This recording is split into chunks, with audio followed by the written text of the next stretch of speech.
नमस्कार। बदलेगा भारत देखना शुरू कर चुके हैं आप। शाहरुख खान की पठान 25 जनवरी को रिलीज हो रही है। अमेरिका से लेकर दुबई तक तहलका मचा हुआ है। आज तक भारतीय फिल्म इतिहास में किसी भी सुपरस्टार का इस तरह से फिल्म का प्रमोशन नहीं हुआ था। पठान अपने ही टशन के साथ आगे बढ़ रहा है। ये अलग बात है कि देश के कुछ हिस्सों में बायकॉट की भी खबरें सामने आ रही हैं। लोग इसे बेवजह बता रहे हैं और कह रहे हैं कि पठान को लेकर जबरदस्त क्रेज बना हुआ है और लोग शाहरुख को देखना चाहते हैं और इसे जरूर देखा भी जाएगा। वैसे पहले भी इस फिल्म के गाने बेशरम रंग पर काफी हो हल्ला मच चुका है, जिस पर खूब हंगामा हुआ। कुछ लोग तो बाकायदा माइक लेकर पठान के बायकॉट की अपील कर रहे थे। कुछ बीजेपी के नेताओं ने भी पठान को लेकर बयान दिया। अब पठान की लोकप्रियता को देखते हुए कुछ ऐसा हुआ है जिसकी किसी ने उम्मीद ही नहीं की थी। अब पठान का विरोध कर रहे भाजपा नेताओं को प्रधानमंत्री नरेंद्र मोदी ने नसीहत दी है। उन्होंने कहा कि भाजपा नेताओं को फिल्मों पर बेवजह की बयानबाजी से बचना चाहिए। 16-17 जनवरी को दिल्ली में आयोजित हुई भाजपा की राष्ट्रीय कार्यकारिणी की बैठक में प्रधानमंत्री मोदी ने यह नसीहत अपने पार्टी के नेताओं को दी। सूत्रों के मुताबिक प्रधानमंत्री ने कहा कि कुछ लोग फिल्मों पर बयानबाजी कर रहे हैं, जो कि मीडिया पर पूरे दिन चलाया जाता है। पीएम मोदी ने पार्टी नेताओं को बेवजह की बयानबाजी से बचने की सलाह भी दी है।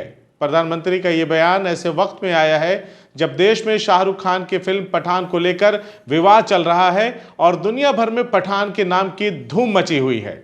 दरअसल पठान फिल्म के एक गाने में दीपिका पादुकोण को भगवा जैसे रंग की बिकनी में दिखाने पर विवाद हुआ था, जिसके चलते भाजपा के कई नेताओं ने पठान फिल्म को बैन करने की मांग कर दी थी। वहीं महाराष्ट्र में भाजपा नेता राम कदम ने सवाल खड़े करते हुए पूछा था कि क्या फिल्म को सस्ती लोकप्रियता दिलाने के लिए सब किया गया या फिर सोची समझी साजिश के तहत यह विवाद खड़ा किया गया।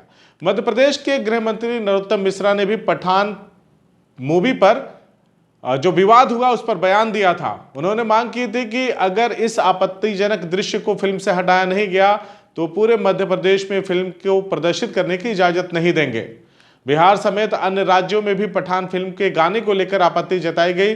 लेकिन अब सबसे बड़ा सवाल यह है कि पठान की रिलीज से पहले भाजपा नेताओं को पीएम मोदी ने जो नसीहत दी है उसका कितना असर होगा या भाजपा नेता उसका कितना पालन करेंगे। एक बात और है, प्रधानमंत्री मोदी ने मुसलमानों के खिलाफ बयानबाजी न करने के लिए भाजपा नेताओं को आगाह किया है।